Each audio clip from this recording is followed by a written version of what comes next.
Assalamualaikum warahmatullahi wabarakatuh. Selamat pagi dan salam sejahtera untuk kita semua.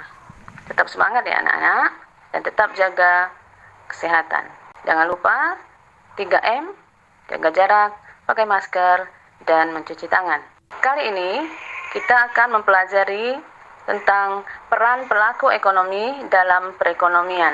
Adapun indikator pembelajaran yang pertama dapat menjelaskan pengertian pelaku ekonomi, yang kedua dapat menjelaskan pengertian dari 4 pelaku ekonomi di Indonesia, yang ketiga dapat menjelaskan peran rumah tangga konsumen, keempat dapat menjelaskan peran rumah tangga produsen, yang kelima dapat menjelaskan peran rumah tangga pemerintah, yang keenam dapat menjelaskan peran rumah tangga luar negeri, yang ketujuh dapat menganalisa hubungan pelaku ekonomi dua sektor melalui skema. Anak-anak, sebelum melangkah lebih jauh, ada baiknya kita mengetahui dahulu pengertian dari pelaku ekonomi. Pelaku ekonomi adalah orang atau lembaga yang melakukan kegiatan ekonomi. Di kelas 7, kita sudah mempelajari tentang kegiatan ekonomi. Masih ingat ada berapa kegiatan ekonomi? Kegiatan ekonomi terdiri dari kegiatan produksi, distribusi, dan konsumsi.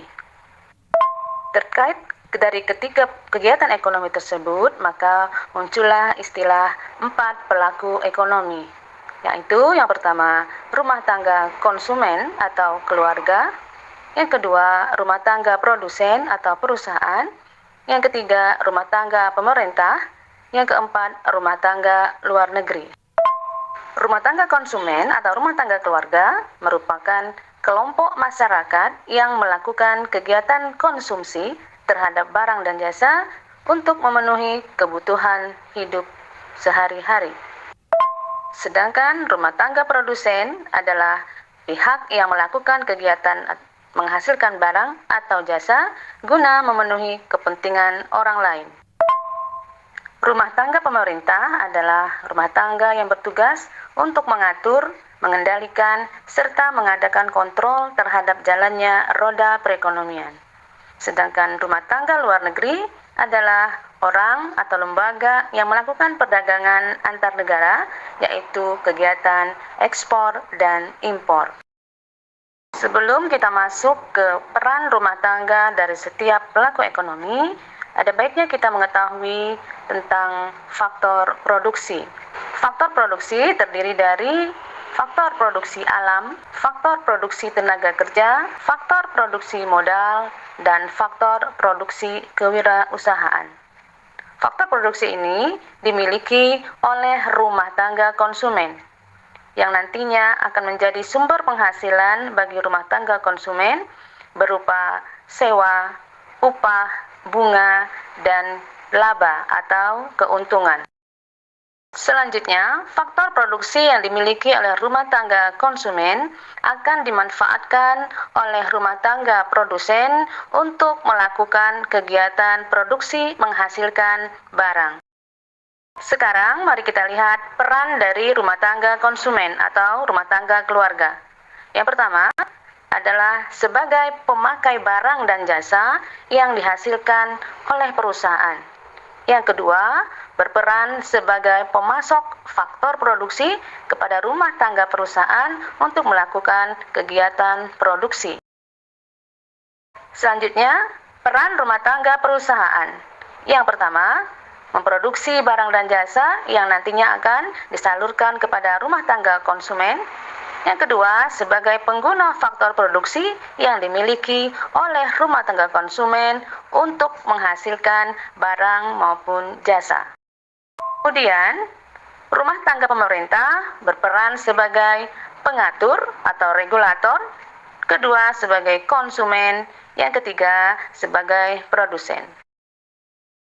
Regulasi dan aturan yang dibuat oleh pemerintah antara lain berupa pemberian subsidi pada perusahaan dalam negeri sehingga mampu bersaing dengan produk dari luar negeri.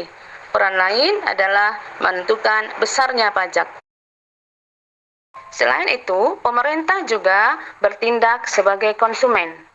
Dalam menjalankan fungsinya sebagai pengatur, pemerintah membutuhkan sarana dan prasarana penunjang yang dibeli dari rumah tangga perusahaan atau produsen. Contohnya, kantor dinas pendidikan untuk menjalankan aktivitasnya sehari-hari membutuhkan kertas, printer, tinta, dan itu pemerintah harus membeli ke perusahaan atau produsen. Sebagai produsen, pemerintah memproduksi barang atau jasa. Adapun produksi yang dilakukan oleh rumah tangga pemerintah dilakukan melalui pembentukan BUMN atau Badan Usaha Milik Negara. Adapun contoh badan usaha milik negara adalah PT Kereta Api atau KAI, PLN atau perusahaan milik negara, dan banyak contoh lain. Pelaku ekonomi yang keempat adalah rumah tangga luar negeri. Perannya adalah sebagai pelaku perdagangan internasional dan kegiatan ekspor-impor. Sekarang, mari kita perhatikan skema hubungan pelaku ekonomi dua sektor. Dua garis panah bagian atas menjelaskan hubungan rumah tangga produsen dengan rumah tangga konsumen di pasar output atau pasar barang, di mana rumah tangga produsen memberikan barang dan jasa kepada konsumen, kemudian sebagai imbalannya rumah tangga konsumen memberikan sejumlah uang kepada rumah tangga produsen sebagai pembayaran. Dua garis panah di bagian bawah menunjukkan hubungan rumah tangga produsen dengan rumah tangga konsumen di pasar input atau pasar faktor produksi. Rumah tangga keluarga berperan sebagai penyedia faktor produksi, sedangkan rumah tangga perusahaan berperan sebagai pengguna faktor produksi. Lalu, rumah tangga perusahaan memberikan imbalan atas faktor produksi yang diberikan rumah tangga konsumen berupa sewa, upah atau gaji, bunga, dan keuntungan. Demikian anak-anak, materi yang kita pelajari pada hari ini. Semoga kalian dapat memahami dengan mudah dan tentunya hendaknya kalian mempelajari kembali materi ini dari buku paket yang kalian miliki. Selamat belajar dan terus semangat. Assalamualaikum warahmatullahi wabarakatuh.